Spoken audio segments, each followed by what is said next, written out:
তুরাগ নদীতে ছাত্রলীগের ৭ নেতাকর্মীর লাশ ভাসছে শিরোনামে সামাজিক যোগাযোগ মাধ্যমে প্রচারিত সংবাদকে ভিত্তিহীন বলে জানিয়েছে পুলিশ সদর দপ্তর।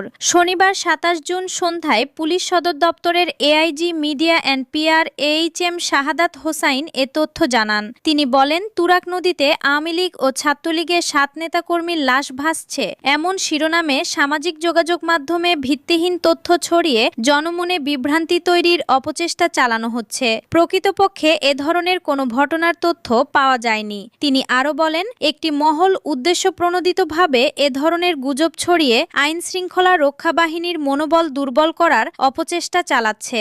এ ধরনের মিথ্যা অপপ্রচারে বিভ্রান্ত না হওয়ার আহ্বান জানিয়ে তিনি বলেন, যারা এ ধরনের বিভ্রান্তিকর তথ্য ছড়াচ্ছে তাদের বিরুদ্ধে আইনগত ব্যবস্থা নিতে পুলিশ তৎপর রয়েছে।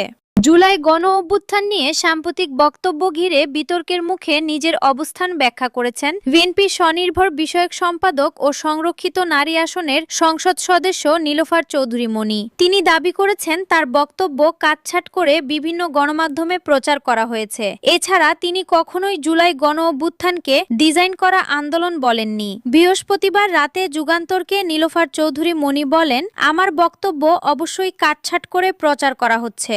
আমি গতকাল বেশ কয়েকটি টকশোতে অংশ নিয়েছি। আমি জুলাই যোদ্ধাদের পক্ষের মানুষ।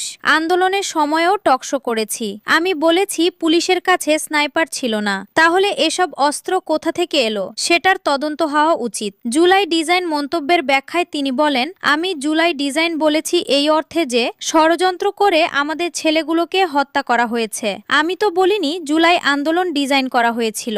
আমার বক্তব্যের মূল বিষয় ছিল আমাদের ছেলেদের বিরুদ্ধে একটি পরিকল্পনা বা ডিজাইন করা হয়েছিল।